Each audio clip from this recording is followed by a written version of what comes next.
Akkichak yakinuasuk chachim sinapekwaswaish. Asking what the purpose of our health council is to advocate for our people, to manage and govern our own health. My dream is that First Nation leadership in the province stands up and says, health is our priority. We've been guided by Western medicine, Western healing approaches, when we've always had our own healing approaches that our community members, our ancestors, and our elders have said that are just as relevant to us today. The governments of the day have taken it upon themselves to look after us, and it has not worked. It's time we took over control of our own lives again.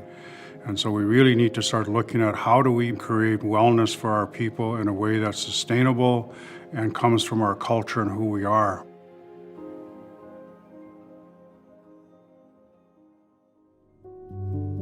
Factors that contribute to our illness, so to speak, is really determined by the colonial processes and how that tore apart our families and destroyed our governance of who we are as a people. You know, I was taken away as a child, and I remember that distinctly, and it was very traumatic for me.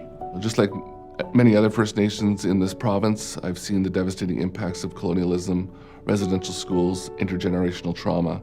So many people still dealing with things that have been passed on from generation to generation. And unfortunately, people tend to self-medicate to have that healing that they seek. And in the last number of years, we've laid to rest far too many of our members. You know, we've lost so many young people because of the opioid crises. Not only young people, all ages, and if we don't do something, we're not going to have a younger generation leading us.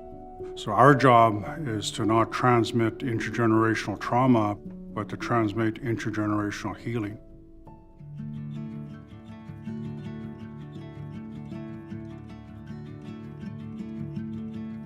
In 2005, First Nations from every region of BC came together to envision a health system by and for our Indigenous peoples. A health system with a focus on wellness rather than illness, a system grounded in culture and tradition. These leaders formed the First Nations Health Council, a group of representatives from each region whose goal was to listen to our communities and to advocate for better health outcomes, directly accountable to chiefs and leaders. Health directors from every region voted to create the First Nations Health Directors Association to plan, manage, and deliver health programs and services. And the First Nations Health Authority emerged as the first province-wide health authority of its kind in Canada, a health and wellness partner to more than 200 diverse First Nations communities across BC.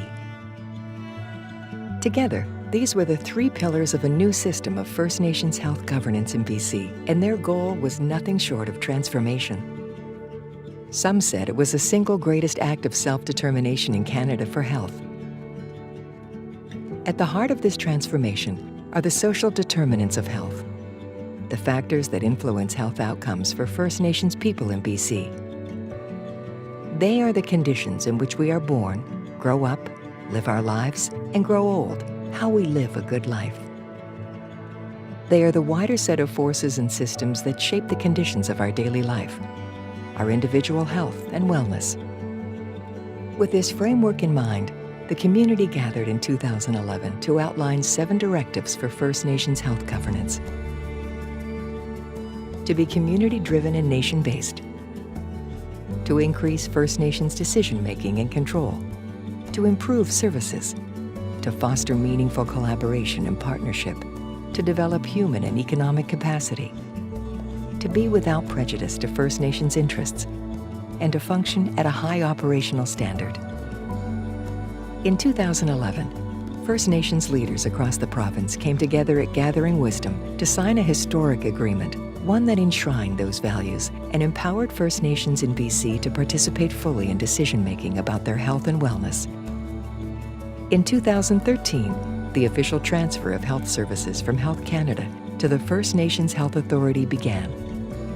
We had arrived at a new shore, and we knew it was time to start building a new health system from the ground up.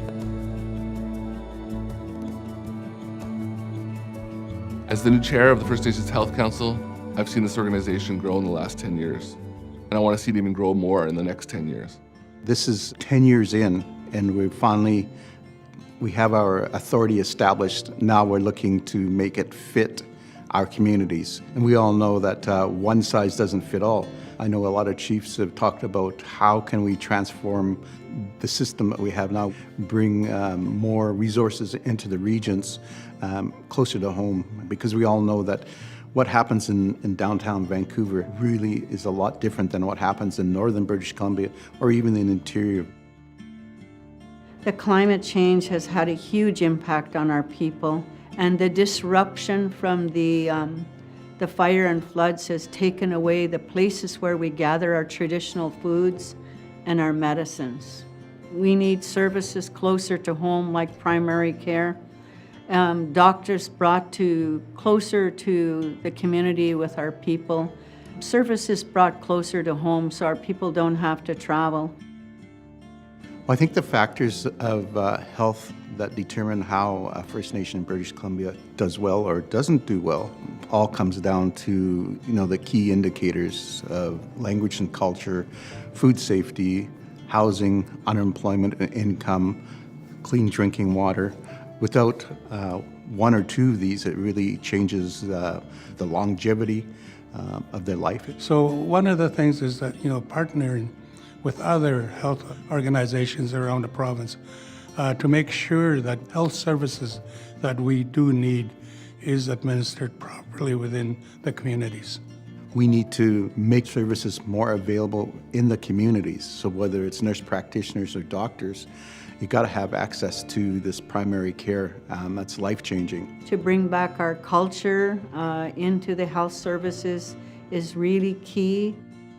Growing up, I never realized how important culture was to me, how important culture is to healing. I'm a firm believer that culture saves lives. I was fortunate enough to have two parents that were very grounded in who they were as Musqueam people. And my mother, in fact, was one of the women in Musqueam who helped revitalize weaving wool blankets, which was a very, very important aspect of Musqueam culture for generations. Not until I was older did I realize that watching her do this, watching her use her hands just as our ancestors did, is something that has connected us, has created that bridge to overcome colonization, to help heal each other, and ensuring that we move forward not only with Western forms of healing, but First Nations forms of healing. Through culture, we can help heal not only our community members, but First Nations across the province of British Columbia. I want to encourage our leadership to have a strong heart, strong mind. We can work together and to ensure that our members' voices are heard. It's important that we do the services that the community needs. The health directors need to make a decision on where we're going to go and lay a foundation for change. And also our partners, provincial and federally, we have to ask them the same questions. What are they going to contribute to make a difference on the ground? It's because they have processes that they're in control of, they can actually change. And they can contribute to the solution, because part of the issue is they've been a problem for many years because of the systemic nature of racism, systemic nature of genocide. And so I think that they can come to the table as actual equal and full partners and create a solution with us. But the most important part is us being in charge of our health. We know how to look after ourselves. They've been disrupted so much, we need to find ways to bring that back.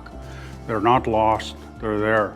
I keep saying it's for the children that we do this work, for the children, and I think that's what's important in the process.